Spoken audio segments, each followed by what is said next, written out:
Distinguish between relevant and irrelevant information according to the purpose for reading. Relevance in reading is the concept of one topic being connected to another topic in a way that makes it useful to consider the second topic when considering the first.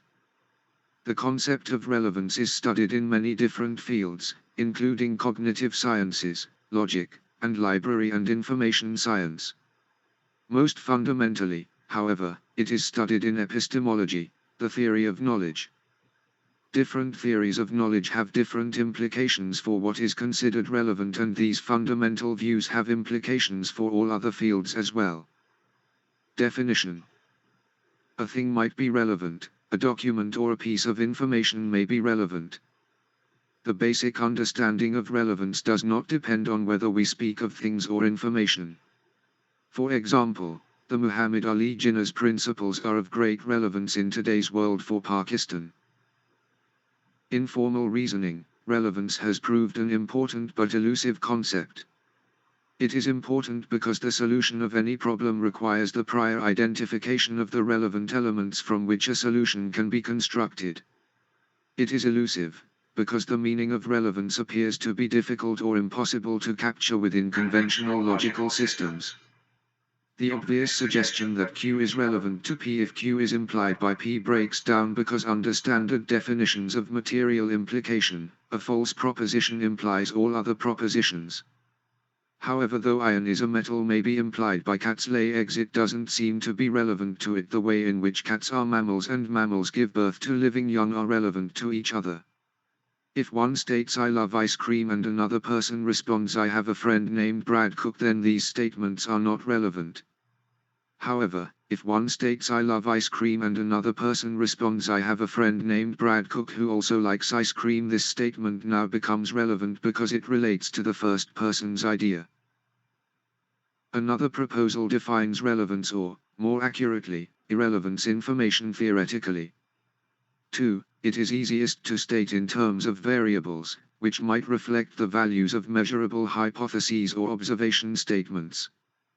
The conditional entropy of an observation variable E conditioned on a variable H characterizing alternative hypotheses provides a measure of the irrelevance of the observation variable E to the set of competing hypotheses characterized by H. It is useful combined with measures of the information content of the variable E in terms of its entropy.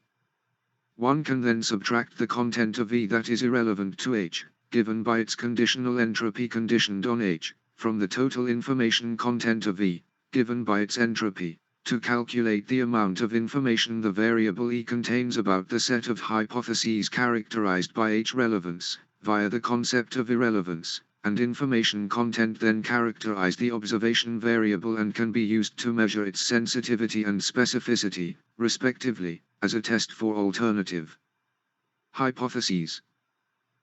More recently, a number of theorists, who have sought to account for relevance in terms of possible world logics in intentional logic.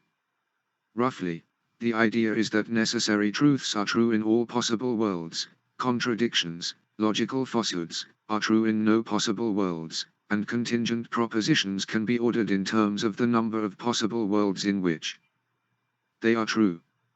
Relevance is argued to depend upon the remoteness relationship between an actual world in which relevance is being evaluated and the set of possible worlds within which it is true. A theory of relevance that seems to be more readily applicable to such instances of physical problem solving has been suggested by Goreska and Lindsay in a series of articles published during the 1990s. The key feature of their theory is the idea that relevance is goal-dependent. An item, for example, an utterance or object, is relevant to a goal if and only if it can be an essential element of some plan capable of achieving the desired goal. This theory embraces both propositional reasoning and the problem-solving activities of people such as plumbers, and defines relevance in such a way that what is relevant is determined by the real world, because what plans will work is a matter of empirical fact, rather than the state of knowledge or belief of a particular problem solver. Irrelevant information in reading. Student assignments often include explicit instructions about the requirements necessary to obtain a good grade on a task. As examples, Students might be told which sections of a chapter to read, asked to select from a list of materials and topics to write a paper or read a paper or chapter or even a passage, or directed to complete a set of procedures in a particular order, for example, for book reports or science labs. These types of instructions are most commonly and explicitly provided by instructors, and attended to by students, in situations involving reading assignments. Not only are students asked to read specific segments of texts, but are often asked to read with particular goals. The degree to which instructions help guide comprehension activities influences how readers will interact with textual material, and what they might remember after reading is completed. To date, a large body of research has examined how pre-reading information influences readers' attention to and comprehension of text materials. The extant literature shows that titles, knowledge activation tasks influence what readers pay attention to during reading and what they remember on post-reading tasks, which is used as evidence for learning. For example, pre-reading instructions asking readers to focus on instructor-identified relevant segments of texts appear to improve recall of those segments after reading is completed. Sometime, a problem may contain information which is either not needed at all to solve the problem, or needed but only if the problem is to be solved in the slowest of ways. Regardless of the case, irrelevant information can be misleading and confusing. If we are able to identify it when choosing a solution strategy, we are one step closer to getting the problem right. Practice. Danny drove to the grocery store and bought several bags of chips. In order to determine the amount of money that he spent at the store, which of the following information do we not need? A. Number of bags of chips that Danny bought. B. Make and model of the car that Danny drove. C. Cost of one bag of chips. D. A, and, C. E. All of, A, B, and, C. Correct answer, B. In order to compute the total amount Danny spent in the store, we need to know how many bags of chips he bought, and how much one bag of chips costs. So, we can eliminate choices, A, C, D, and E. The make and model of the car don't affect the amount Danny spent at the store. So, we don't need this information. Incorrect choices. A, C, D, and E. The solution explains how to eliminate these choices. Practice 2. Leonard drives a total of 500 miles, stopping at 20 gas stations along the way. If he eats at 25 different restaurants and his trip lasts 10 days, what is the average distance, in miles, Leonard travels each day? A. 500. B. 50. C. 25. D. 20. E. 10. Correct answer, B. Solution. Leonard drives 500 miles in 10 days. Hence on average he travels 50010 equals 5010500 equals 50 miles per day. Incorrect choices. A. This is the total distance that Leonard drives, and not the average distance per day. C. This is the number of restaurants Leonard visits. D.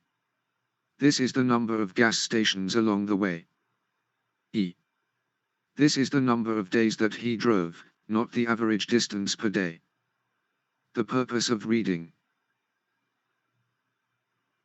The purpose of reading is to connect the ideas on the page to what you already know. If you don't know anything about a subject, then pouring words of text into your mind is like pouring water into your hand. You don't retain much. For example, try reading these numbers. 7516324. This is hard to read and remember. 7516324. This is easier because of chunking. 1 2 3 4 5 6 7. This is easy to read because of prior knowledge and structure. Similarly, if you like sports, then reading the sports page is easy. You have a framework in your mind for reading, understanding and storing information. Improving comprehension. Reading comprehension requires motivation, mental frameworks for holding ideas, concentration and good study techniques. Here are some suggestions. Develop a broad background. Broaden your background knowledge by reading newspapers, magazines and books. Become interested in world events. Know the structure of paragraphs. Good writers construct paragraphs that have a beginning, middle and end. Often, the first sentence will give an overview that helps provide a framework for adding details. Also, look for transitional words, phrases or paragraphs that change the topic. Identify the type of reasoning. Does the author use cause and effect reasoning, hypothesis, model building, induction or deduction, systems thinking? Anticipate and predict. Really smart readers try to anticipate the author and predict future ideas and questions. If you're right, this reinforces your understanding. If you're wrong, you make adjustments quicker. Look for the method of organization. Is the material organized chronologically, serially, logically, functionally, spatially or hierarchical? See section 10 for more examples on organization. Create motivation and interest. Preview material, ask questions, discuss ideas with classmates. The stronger your interest, the greater your comprehension. Pay attention to supporting cues. Study pictures, graphs and headings. Read the first and last paragraph in a chapter, or the first sentence in each section. Highlight, summarize and review. Just reading a book once is not enough. To develop a deeper understanding, you have to highlight, summarize and review important ideas. Build a good vocabulary. For most educated people, this is a lifetime project. The best way to improve your vocabulary is to use a dictionary regularly. You might carry around a pocket dictionary and use it to look up new words. Or, you can keep a list of words to look up at the end of the day. Concentrate on roots, prefixes and endings. Use a systematic reading technique like SQR3. Develop a systematic reading style, like the SQR3 method, and make adjustments to it, depending on priorities and purpose. The SQR3 steps include survey, question, read, recite and review. Monitor effectiveness. Good readers monitor their attention, concentration and effectiveness. They quickly recognize if they've missed an idea and back up to reread it for the relevant information, and they avoid irrelevant information. The ultimate purpose of reading depends on how much relevant information by reading you get on the topic. The purpose of reading is to connect the ideas on the page to what you already know. If you don't know anything about a subject, then pouring words of text into your mind is like pouring water into your hand. Academic reading differs from reading for pleasure. You will often not read every word, and you are reading for a specific purpose rather than enjoyment. This page explains different types of purpose and how the purpose affects how you read, as well as suggesting a general approach to reading academic texts. Types of purpose. Everyday reading, such as reading a novel or magazine, is usually done for pleasure. Academic reading is usually quite different from this. When reading academic texts, your general purpose is likely to be the following: to get information, facts, data, etc. To understand ideas or theories. To understand the author's viewpoint. To support your own views, using citations. Many of the texts you read will have been recommended by your course tutor or will be on a reading list, and you will need to read them in order to complete assignments such as essays or reports, to take part in academic discussions, or to help you give a presentation. If you enjoy your course of study, you may, of course, also get pleasure from reading these texts, but that is very definitely not your main purpose. How the purpose affects your reading. When reading a novel, you will likely always do this in the same way, from beginning to end. The same is not true of academic reading, as your purpose will affect how you read it. Exactly how you approach the reading will depend on your specific purpose. For example, if you need to list the causes of global warming in an essay you are writing, you will look for texts on the topic of global warming. You are likely to find many texts, not all of which may be suitable, so in the first instance you might survey the texts to decide which ones to read more closely. Having identified suitable texts, you will then skim through each one to find which parts, if any, mention the causes. As your task is to outline the causes, you will not need any detail, and so skimming the text for the main points should be enough. In this way, you could read 20 long texts in a fairly short amount of time. Conclusion.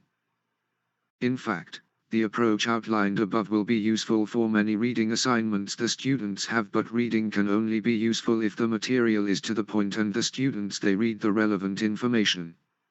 Irrelevant information will not only waste their time but also increases study depression and mental stress among them. Consequently, try the best to find out the most relevant information from a piece of text for reading.